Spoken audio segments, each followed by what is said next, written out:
بسم اللہ الرحمن الرحیم رب اشرح لی صدری ویسر لی امری واحلل عقدۃ من لسانی یفقہوا قولی۔ الحمد للہ الذی لا مانع لحکمہ ولا ناقض لقضائہ، والصلاة والسلام علی سید انبیائہ وسند اولیائہ وأحبابه المعارضين لأعدائه، أما بعد فأعوذ بالله من الشيطان الرجيم، بسم الله الرحمن الرحيم۔ إن الذين آمنوا وعملوا الصالحات إنا لا نضيع أجر من أحسن عملا، اولئک لهم جنات عدن تجری من تحتهم الانہار یحلون فیہا من اساور من ذہب ویلبسون ثیابا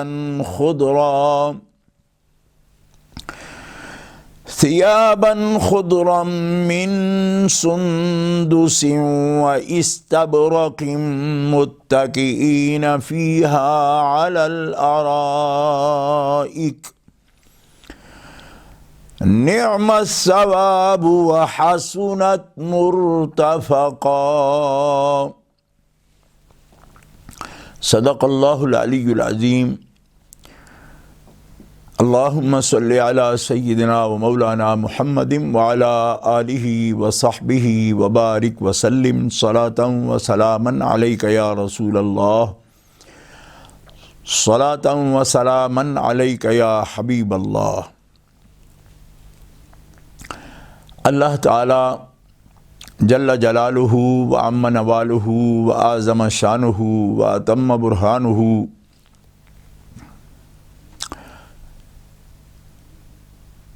کی ذات اقدس کے لیے سب تعریفیں، حمدیں،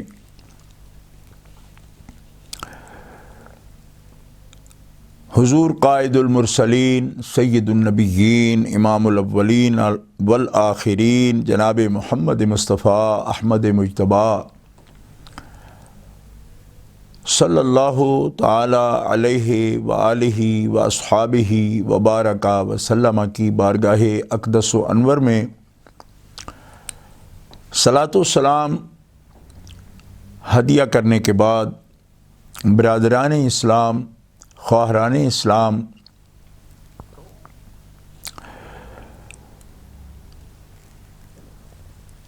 سورہ کہف شریف کے مضامین کے ساتھ چار یار ٹی وی پر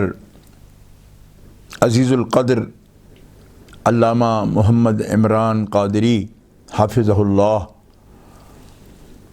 ان کی کوشش اور کاوش سے آپ حضرات کی خدمت میں سلام عقیدت و محبت پیش کرتے ہیں۔ قرآن پاک کے نور مضامین کا یہ پرانوار سلسلہ آپ کے سامنے، یہ اس مرحلے تک ہم آئے ہیں کہ ان الذین آمنوا وعملوا الصالحات، بلا شبہ جو لوگ ایمان لائے اور نیک اعمال کیے، یہ بات واقعی ہے کہ لا نضیع، انا لا نضیع، ہم ان کے عمل ضائع نہیں کریں گے، اعمال ضائع نہیں کریں گے۔ جو نیک عمل کرے، اچھے اعمال بجا لائے، اولئک لہم، ان لوگوں کے لیے جنات عدن، ہمیشہ رہنے کے باغ ہیں، جن کے نیچے نہریں جاری ہوں گی. یحلون فیہا من اساور من ذہب،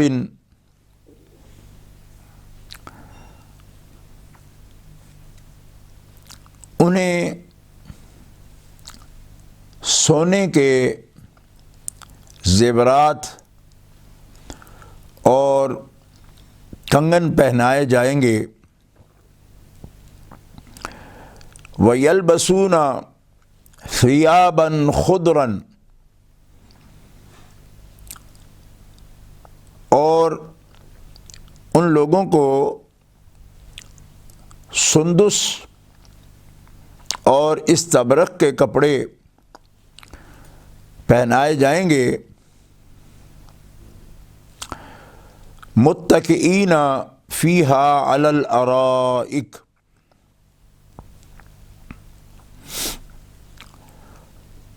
مسہریوں پر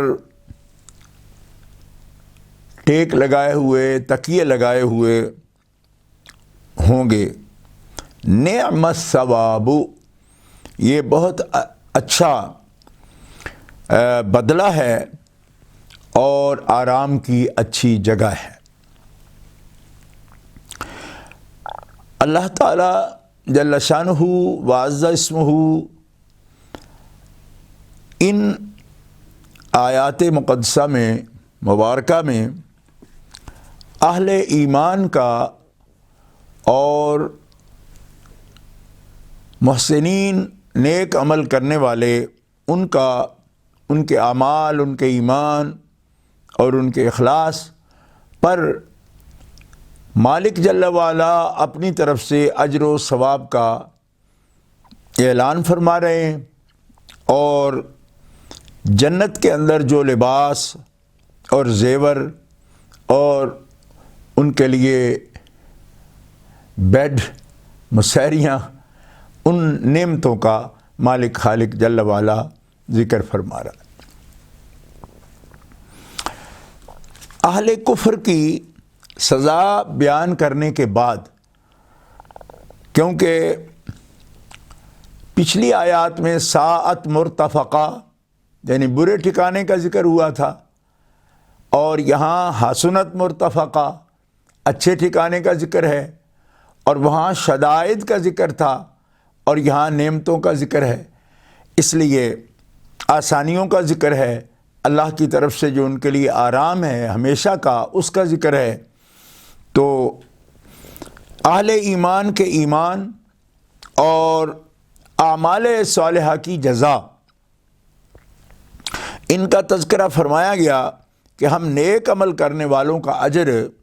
ضائع نہیں کرتے. یعنی خالق و مالک والا جل وعلا سے آپ کا کوئی بھی عمل جو ہے چھپا ہوا نہیں، اور کسی مومن کو یہ گمان نہ گزرنا چاہیے، خیال بھی نہ آنا چاہیے کہ جو ہم نیکی کرتے ہیں اس نیکی کا یعنی اللہ رب العزت جل وعلا کے ہاں سے ہمیں اجر بڑی بڑی نیکیوں کا ملے، شاید کوئی چھوٹی نیکی ہو نظر میں نہ آتی ہو، ایسا نہیں ہے. مالک و خالق جل وعلا کے ہاں من یعمل مثقال ذرۃ، معمولی سے معمولی اجر بھی، حتیٰ کہ ارادہ بھی، کیونکہ جو عمل وقوع میں آتا ہے وہ عمل صرف نہیں بلکہ خالق تو وہ ہے علیم بذات الصدور، کہ جو ہم سوچتے ہیں اور اپنے سینے میں، اپنے دل میں، بلکہ سویدہ قلب میں، قلب کی گہرائی میں ہمارے جو نیت و ارادہ و خیال آتا ہے، اللہ خالق جل وعلا اس سے بھی واقف ہے. اور حسن نیت کو رسول پاک صلی اللہ تعالیٰ علیہ وسلم فرماتے ہیں مومن کے حسن نیت کو بھی اللہ تعالیٰ قبول فرماتا ہے، اس کا بھی اجر عطا فرماتا ہے، نیک سوچ پر بھی اجر عطا فرماتا ہے. اللہ اکبر. اور کسی کا اجر اللہ تعالیٰ ضائع نہیں فرماتا. اور مقامات بھی لا نضیع اجر المحسنین بھی فرمایا، اور انا لا نضیع اجر من احسن عملا بھی فرمایا. جس نے اچھے عمل کیے اس کا عمل ضائع نہیں ہوگا، اجر ہوگا، اور اجر بھی اخلاص کے ساتھ، ایمان کے ساتھ جس کے عمل ہوں گے اور شریعت مصطفیٰ اسلام دین کے مطابق ہوں گے۔ فرمایا ان کے لیے یہ نعمتیں ہیں کہ جنات عدن میں ہمیشہ رہنے والے باغوں میں رہیں گے، اور ان باغوں کے نیچے نہریں جاری ہوں گی، اور ساتھ ہی وہ مزین ہوں گے، یعنی ان کو زینت دی جائے گی، بناؤ سنگار اور زیور ہوگا ان کا، وہ حلال ہوگا ان کے لیے۔ اور لباس کا بھی تذکرہ فرمایا، اور فرمایا کہ انہیں سونے کے کنگن پہنائے جائیں گے، اور وہاں سبز کپڑے پہنیں گے جو سندق اور استبرق کے ہوں گے۔ پھر ان آرام دہ مسہریوں کا ذکر فرمایا جن پر یہ لوگ تکیہ لگائے ہوئے ہوں گے، بیٹھے ہوں گے، اور یہ بیٹھنا آمنے سامنے ہوگا، ایک دوسرے کے سامنے، مقابل سامنے وہ آرام گاہیں ہوں گی۔ آخر میں فرمایا نعم الثواب، ان کے اعمال کا اچھا بدلہ ہے، اور یہ جنت آرام کی اچھی جگہ ہے کہ وہاں نہ دکھ ہوں گے، نہ دکھن ہوگی، نہ محنت کے کام ہوں گے، اور نہ ہی تھکن ہوگی، آرام ہی آرام ہوگا۔ اس لیے اولیاء کاملین صالحین بندے کہتے ہیں کہ یہ جگہ محن کی ہے، محنتوں کی جگہ، یہ دار المحن ہے، یہاں آرام مت تلاش کیجئے، کام کیجئے۔ آرام کی جگہ وہ جہان ہے، اور اس کا حسن انتظام ہے۔ یہاں اس نے نعمتیں ایک سے ایک بڑھ کے دی ہیں، لیکن اس کے ساتھ تکلیف بھی رکھی ہے۔ کیوں؟ کہ یہ تکلیف نعمتوں کے حصول تک، نعمت پھر بھی وہی ملتی ہے یہاں دنیا میں جو رب تعالیٰ جل شانہ نے جس بندے کے لیے پیدا فرمائی ہے۔ جو بھی انسان پیدا ہوا اس کے لیے نعمتیں بھی پیدا کی گئیں، اس کے حصے کی نعمتیں بھی مقرر ہیں، مگر اس کے لیے سعی رکھی، اس کے لیے کوشش رکھی، کیونکہ یہ دنیا دار العمل ہے، دار المحن ہے، یہ محنتوں کے گھر ہے، مشقتوں کا گھر ہے، اور کچھ پانے کے لیے تلاش کرنی پڑتی ہے۔ لیکن جزا کا عالم، دار الجزا، آخرت، وہ محنتوں کی جگہ نہیں۔ فیہا ما تشتہی انفسکم، جو آپ چاہو گے وہ آپ کی پسند پر ہوگا، بلکہ جو آپ نہیں جانتے ہی نہیں، آپ ایسی نعمتیں جن کو آپ پہچانتے ہی نہیں ہوں گے، ایسے پھل جن کو آپ نے کبھی چکھا ہی نہیں ہوگا، نہ ان کے ذائقے سے آپ واقف ہیں، نہ ان کے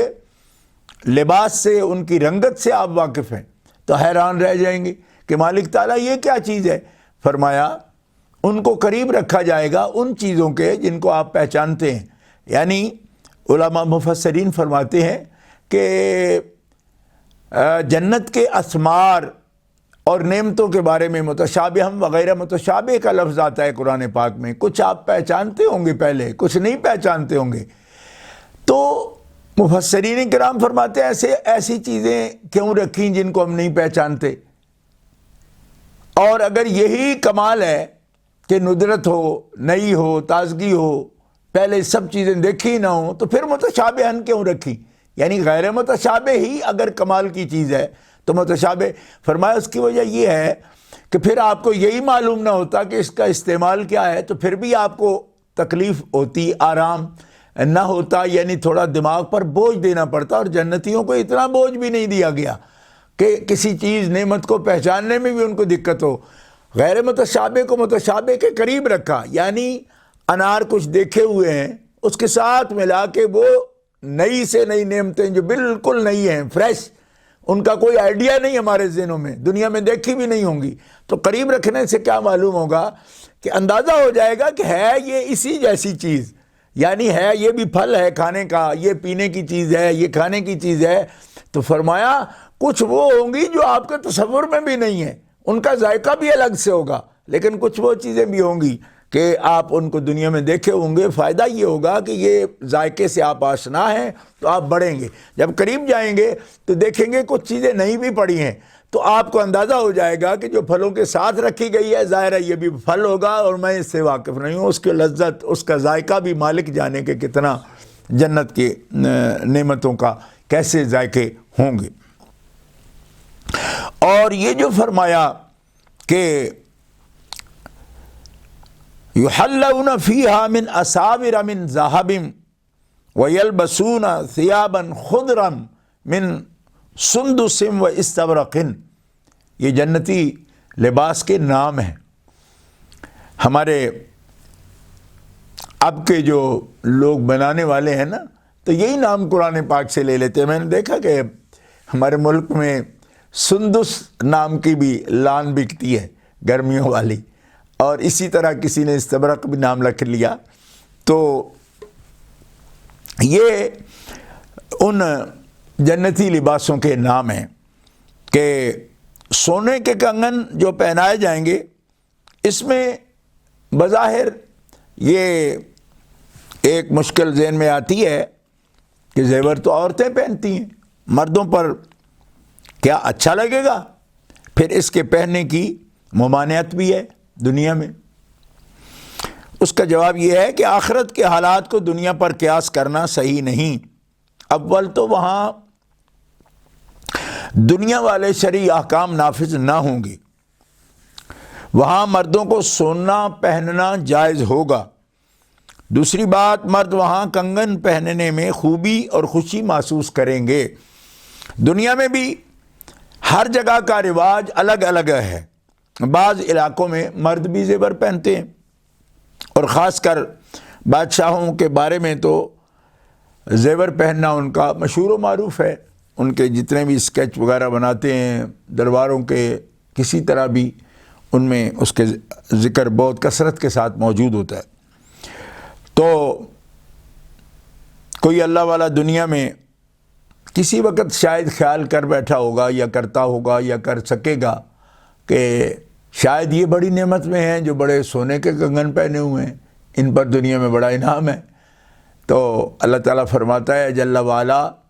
کہ جنہوں نے ترک کیا میرے لیے دنیا میں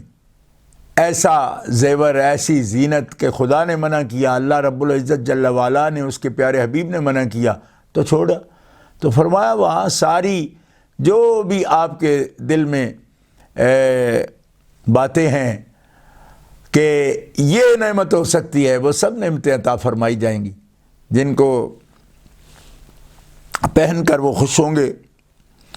کپڑوں کے بارے میں فرمایا کہ اہل جنت کے کپڑے سبز رنگ کے ہوں گے. ثیاباً خضراً، سبز کپڑے. چونکہ سبز رنگ نظروں کو بہت بھلا لگتا ہے، اس لیے ان کے کپڑوں کا یہ رنگ ہوگا. یہ کپڑے سندس اور استبرق کے ہوں گے. تو سندس اور استبرق جو ہے اس کے معنی بیان کرنے میں بہت سی کوششیں کی ہیں، مگر حقیقت حال اللہ ہی جانتا ہے کہ سندس اور استبرق کے کپڑے کیسے ہوں گے جو مالک خالق جل وعلا وہاں پہنائے گا. سورہ حج میں ارشاد ہے وَلِبَاسُهُمْ فِيهَا حَرِيرٌ، اور ان کے لباس یعنی اہل جنت کا لباس ریشم کا ہوگا. معلوم ہوا کہ سندس اور استبرق میں یا تو وہ ریشم کے ہوں گے یا پھر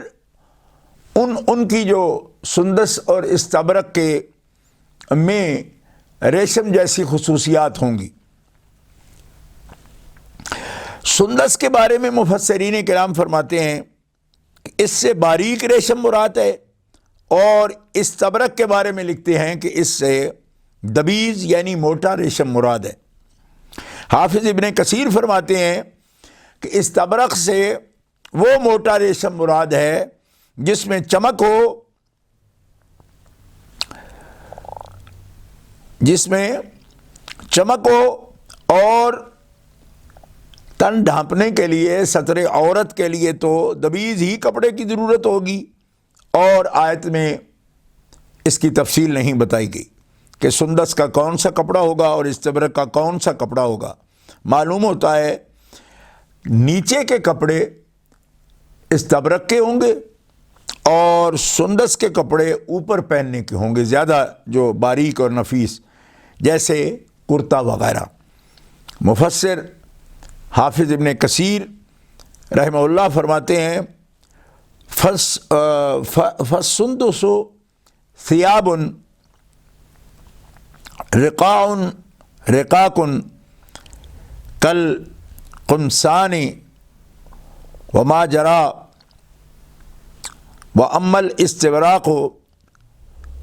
فغلیظ الدیباج وفیہ بریق۔ پس سندس کو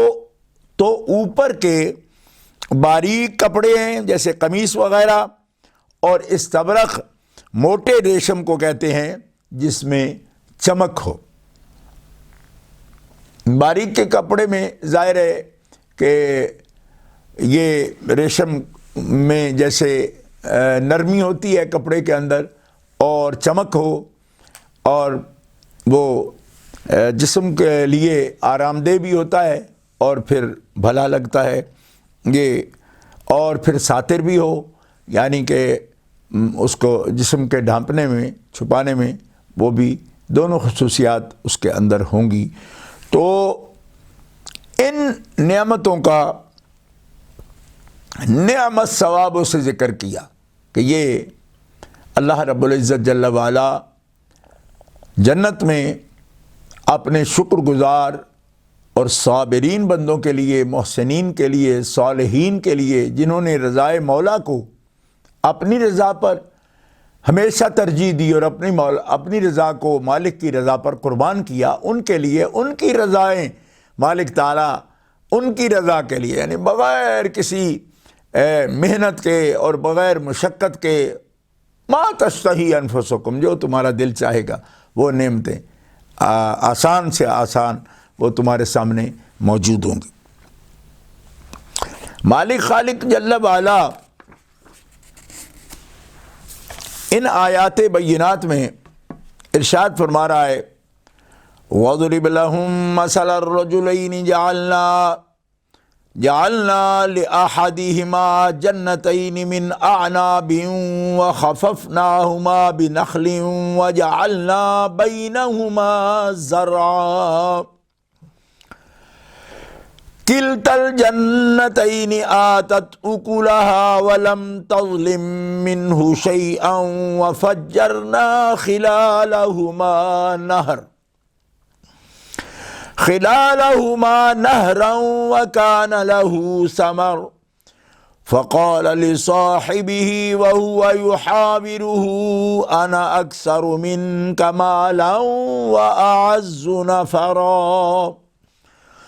وَدَخَلَ جَنَّتَهُ وَهُوَ ظَالِمٌ لِنَفْسِهِ قال ما أظن أن تبيد هذه أبدا وما أظن الساعة قائمة ولئن رددت إلى ربي لأجدن خيرا منها منقلبا قال له صاحبه وهو يحاوره أكفرت بالذي خلقك من تراب ثم من نطفة ثم سواك رجلا لكن هو الله ربي ولا أشرك بربي أحدا ولولا إذ دخلت جنتك قلت ما شاء الله لا قوة إلا بالله إن ترني أنا أقل منك مالا وولدا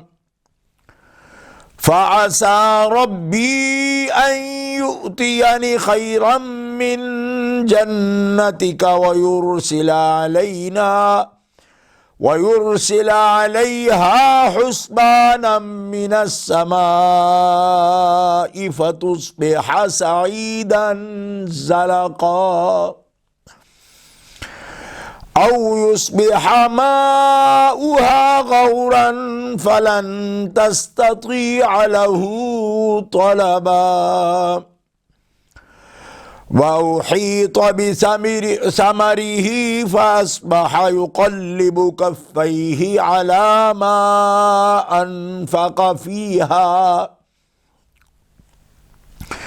وهي خاوية على عروشها ويقول يا ليتني لم أشرك بربي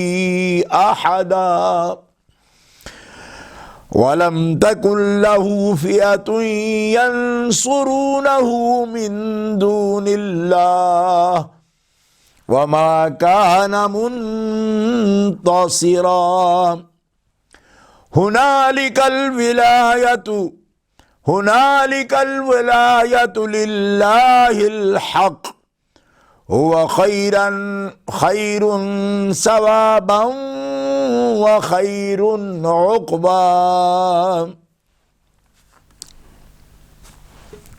صدق اللہ العلی العظیم۔ اور آپ ان دو شخصوں کا، دو مردوں کا حال بیان کیجئے کہ ان میں سے ایک کو ہم نے انگور کے 2 باغ دیے اور ان باغوں کو ہم نے کھجور کے درختوں سے گھیر دیا اور ان دونوں کے درمیان وَجَعَلْنَا بَيْنَهُمْ زَرْعًا، ہم نے ان دونوں کے درمیان، باغوں کے درمیان کھیتی بھی اگا دی تھی۔ کِلْتَا الْجَنَّتَيْنِ آتَتْ أُكُلَهَا، دونوں باغ اپنا پورا پھل دیتے تھے۔ وَلَمْ تَظْلِمْ مِنْهُ شَيْئًا، اور پھلوں میں کچھ بھی کمی نہ رہتی تھی۔ وَفَجَّرْنَا خِلَالَهُمَا نہراً، اور ہم نے ان دونوں کے درمیان نہر جاری کر دی تھی۔ وَكَانَ لَهُ ثَمَرٌ، اور اس کے لیے اور بھی پھل تھے۔ تو باغ کے مالک نے باتیں کرتے ہوئے اپنے صاحب سے، اپنے ساتھی سے کہا کہ آنا اکثر منک مالا واعز نفرا، کہ میں تو تجھ سے زیادہ مال والا ہوں اور میرے گھر کے افراد اپنے، اور یعنی اولاد بھی میری اور میرے نوکر چاکر بھی زیادہ ہیں۔ وَدَخَلَ جَنَّتَهُ وَهُوَ ظَالِمٌ لِنَفْسِهِ، اور اس حال میں اپنے باغ میں داخل ہوا کہ اپنی جان پر ظلم کرنے والا تھا۔ اس نے کہا ما اظن ان تبید هذه ابدا، کہ میں یہ گمان نہیں کرتا کہ یہ باغ کبھی اجڑے گا یا ہلاک ہوگا، اور نہ میں خیال کرتا ہوں کہ قیامت قائم ہوگی۔ اس کا مطلب ہے کہ ایسے ہی میری نہریں، لہریں، بحریں، باغات، پھل، یہی ماحول رہے گا۔ وَلَئِن رُّدِدتُّ إِلَىٰ رَبِّي لَأَجِدَنَّ خَيْرًا مِّنْهَا مُنْقَلَبًا، اور اگر میں اپنے رب کی طرف لوٹا دیا گیا تو اس سے بہتر لوٹنے کی جگہ ضرور بے ضرور پا لوں گا۔ قال له صاحبہ، تو اس کے ساتھی نے جواب دیتے ہوئے کہا کیا تو نے اس ذات کے ساتھ کفر کیا جس نے تجھے مٹی سے نطفہ، پھر تجھے صحیح سالم آدمی بنا دیا، مٹی سے پیدا کیا، پھر خاص شکل میں اس کو تبدیل کیا، پھر تمہیں ایک پورا بندہ بنا دیا۔ لیکن میری بات تو یہ ہے کہ اللہ میرا رب ہے اور میں اپنے رب کے ساتھ کسی کو شریک نہیں ٹھہراتا۔ اور جب تو اپنے باغ میں داخل ہوا تو نے ماشاء اللہ لا قوت باللہ، لا قوت الا باللہ کیوں نہیں کہا کہ یہ سب کچھ تو مالک کا ہے؟ یہ تو نے کیوں نہیں کہا ان ترانی انا اقل منک مالا وولدا، اور اگر تو مجھے اس حال میں دیکھ رہا ہے کہ تجھ سے میرے پاس مال تھوڑا ہے اور اولاد کے اعتبار سے میں کم ہوں، فَعَسَىٰ رَبِّي أَن يُؤْتِيَنِ خَيْرًا مِّن جَنَّتِكَ وَيُرْسِلَ عَلَيْهَا حُسْبَانًا مِّنَ السَّمَاءِ فَتُصْبِحَ صَعِيدًا زَلَقًا۔ تو وہ وقت نزدیک ہے کہ میرا رب مجھے تیرے باغ سے بہتر باغ جنت میں عطا فرمائے اور تیرے باغ پر آسمان سے کوئی آفت بھیج دے جس کی وجہ سے تیرا باغ ایک چٹیل میدان، صاف میدان کی طرح رہ جائے، یا اس کا پانی نیچے اتر جائے، جو نہر جاری ہے وہ نہ رہے، پانی زمین کی تہہ میں چلا جائے، پھر تو اسے طلب کرنے کی کوشش نہ کر سکے اور اس کے پھلوں کو آفت سے، کسی وبا سے، بیماری سے گھیر دیا گیا ہو، سو وہ اسی حال میں ہو گیا کہ جو کچھ اس میں خرچ کیا تھا اس پر کف افسوس ملنے لگا، خالی ہاتھ ملنے لگا کہ او ہو یہ سب کچھ تو تباہ و برباد ہو گیا۔ اور حال یہ تھا کہ اس کا باغ اپنی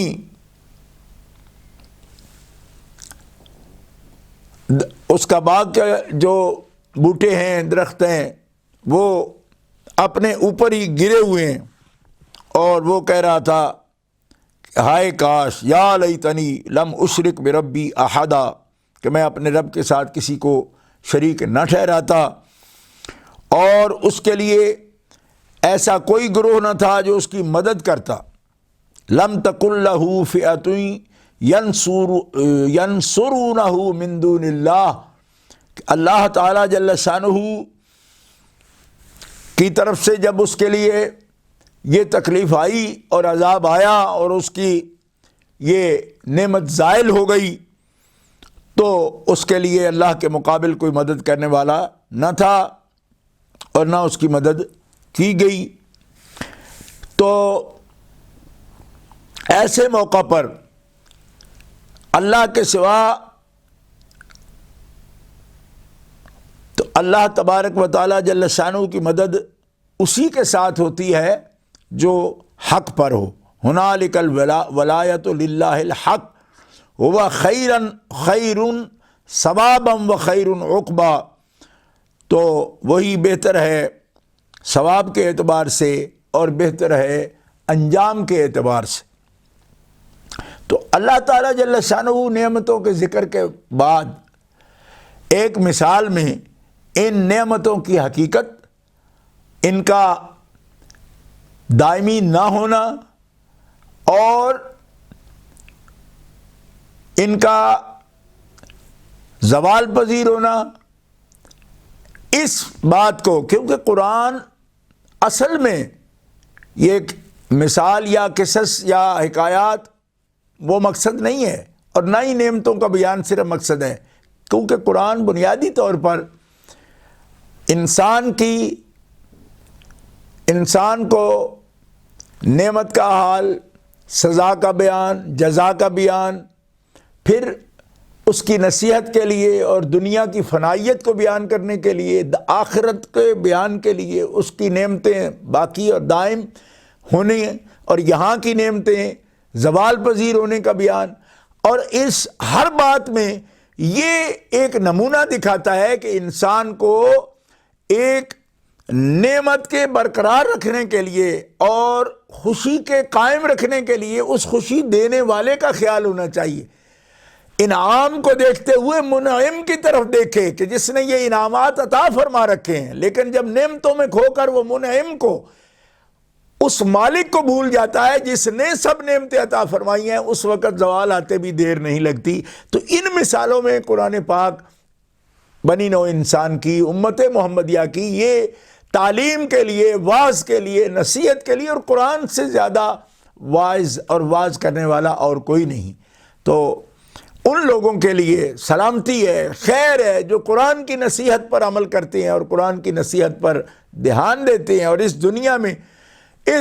میں یہ سمجھتے ہیں کہ یہ سب چیزیں فانی ہیں، اور یہاں ہمیں رب تعالیٰ جل شانہ کے ساتھ محبت کرنے کا حکم ہے۔ انعام کرتا ہے اس پر بھی الحمدللہ کہیں، اور یہ جانیں کہ یہ سب کچھ مالک و خالق جل وعلا کا ہے۔ ہاں ہم محنتیں بھی کرتے ہیں، لیکن محنتوں کا صلہ لازماً یہ نہیں کہ یہاں سب عطا فرمایا جائے، یہ خالق و مالک کی مہربانی ہے کہ یہاں بھی نعمتوں میں رکھے، اور جب بندہ یہاں کی نعمتوں سے حظ اور فائدہ اٹھائے تو بھی خالق و مالک کو یاد رکھے، تو اس کا پھر یہاں کی نعمت بھی زائل نہیں ہوتی، اور رب تعالیٰ اس سے بہتر نعمتیں اس بندے کو آخرت میں عطا فرما دیتا۔ وہ ہمیشہ انعام کا مستحق رہتا ہے، اور اللہ تبارک و تعالیٰ اس کو اپنے ذاکر بندوں میں شمار فرماتا ہے، اور ہمیشہ کی رحمت کے سائے میں اللہ تعالیٰ کی یاد میں رہنا، اس کے ذکر کے ساتھ اپنے دل کو آباد رکھنا، اور نعمتوں پر بھی منعم نعمت دینے والے پر خیال بھی رکھنا، اور اس سے دھیان رکھنا، اور دل کو اس کی یاد سے آباد رکھنا، یہ ہے ایک عبد مومن کی معراج، اس کے ایمان اور عمل کی، کہ وہ متوجہ رہے۔ تو یہ ان آیات کریمہ کا میں نے ترجمہ عرض کیا، تو آج کے درس کو یہاں پہ جو ہے اختتام کی طرف لے جاتے ہیں۔ انشاءاللہ العزیز ہم اس کی پوری تفسیری جو بیان ہے اگلے درس میں ان آیات مقدسہ کا پیش کریں گے۔ اللہ آپ کو سلامتی دے۔ سب دینی یقینی بھائیوں کے لیے، بہنوں کے لیے ہم دعا گو ہیں۔ اللہ تعالیٰ پوری دنیا کو وباؤں سے محفوظ فرمائے، کرونا کی وبا سے محفوظ فرمائے، مالک تعالیٰ مشکلیں آسان فرمائے، اور مالک تعالیٰ جل وعلا اپنے شکر گزار صابر بندوں کے وسیلے سے اللہ تبارک و تعالیٰ غربت کو، تنگ دستی کو دور فرمائے، محتاجی کو دور فرمائے، اور اللہ تبارک و تعالیٰ آپ سننے دیکھنے والوں کو قرآن کے انوار سے آپ کے سینے منور و روشن کرے۔ سب بھائی بہنوں کو اللہ سلامتی عطا فرمائے، اور جو ہمارے احباب میں سے کچھ دنیا سے پردہ کر گئے، ابھی کل ہی ہمارے عزیز خلیفہ محمد فیصل ایاز صاحب اور اسد ایاز صاحب، ان کی خالہ محترمہ کا پاکستان میں انتقال ہوا، تو ان کے لیے بھی، اور دنیا سے جتنے بھی لوگ رخصت ہوئے ان کے لیے ہم دعائے خیر بھی کرتے ہیں، دعائے مغفرت بھی کرتے ہیں، درجات کی بلندی کی دعا کرتے ہیں۔ اور ہمارے عزیزم چاریار ٹی وی کے ایڈمن محترم علامہ محمد عمران صاحب قادری عرفانی، ان کے دادا محترم بیمار ہیں، ان کے لیے بھی ہم صمیم قلب سے دعا کرتے ہیں۔ باری عز اسمہ کی بارگاہ میں اللہ تعالیٰ ان کے لیے آسانیاں فرمائے، مالک جل وعلا ان کو صحت و عمر میں برکت عطا فرمائے، اور ان کے سب اہل خانہ کو، ان کی والدہ محترمہ کو جو بیمار رہتی ہیں، اللہ ان کو بھی صحت و شفائے کامل عطا فرمائے، اور سب بھائی بہنوں کو جو ہمارے روحانی بھی تعلق والے ہیں اور پھر قرآنی سلسلے سے بھی جڑے ہوئے ہیں، وہ ہمارے جو بھی گزارشات اور نصائح اور تفسیری مختصر ہم یہ کوشش کرتے ہیں، اس کو سراہتے بھی ہیں اور دعا بھی کرتے ہیں ہمارے حق میں۔ اللہ تبارک تعالیٰ جل شانہ ہماری دعا ہے اللہ انہیں سلامت رکھے، مالک تعالیٰ غموں سے پریشانیوں سے بچائے، اور مالک تعالیٰ اپنے فضل و احسان سے اور کرم سے الہی بحق بنی فاطمہ کہ بر قول ایماں کنی خاتمہ، اگر دعوت امرد کنی ور قبول، منو دست و دامان آل رسول۔ سبحان ربک رب العزت عما یصفون وسلام علی المرسلین والحمد للہ رب العالمین۔